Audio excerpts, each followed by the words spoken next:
L'objectif de ma recherche sur l'arrêt cardiaque, je travaille depuis 2015 et le but est de travailler sur toute la prise en charge de l'arrêt cardiaque et c'est principalement le pronostic neurologique de nos patients qui nous intéresse, c'est-à-dire un patient qui pourra reprendre une vie normale après son arrêt cardiaque.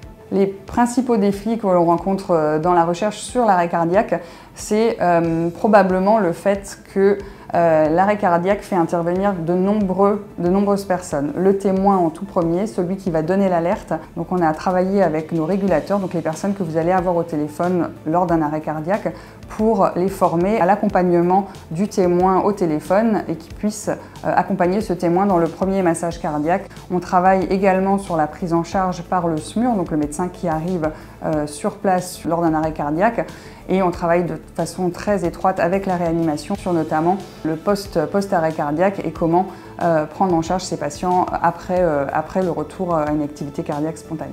L'autre gros défi, bien sûr, c'est le financement. Clairement, la recherche coûte extrêmement cher et c'est difficile de trouver des financements. Ça prend surtout beaucoup de temps. Il y a encore énormément d'inconnus sur la prise en charge de l'arrêt cardiaque. Ça a été démontré récemment dans plusieurs publications que l'adrénaline a probablement un effet bénéfique puisqu'elle fait repartir le cœur du patient, mais a possiblement un effet délétère sur le plan neurologique. Donc on est parti sur une hypothèse de peut-être utiliser des doses réduites d'adrénaline.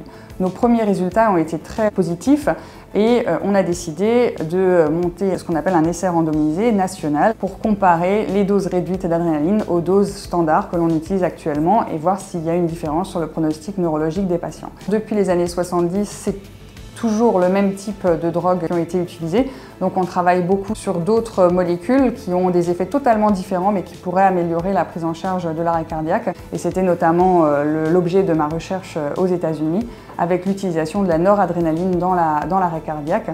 Et on essaye également de travailler sur ce qu'on appelle la neuropronostication. Donc c'est comment prévoir le devenir de nos patients très précocement, parfois même pendant la réanimation.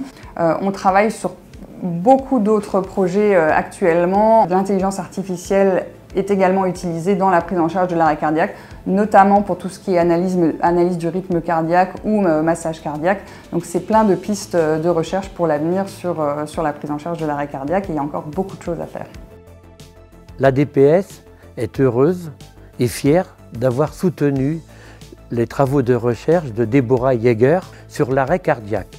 L'arrêt cardiaque, aujourd'hui, on en parle partout. Il faut savoir que 40 000 décès sont enregistrés encore par an, malgré les actions et les formations des gestes qui sauvent.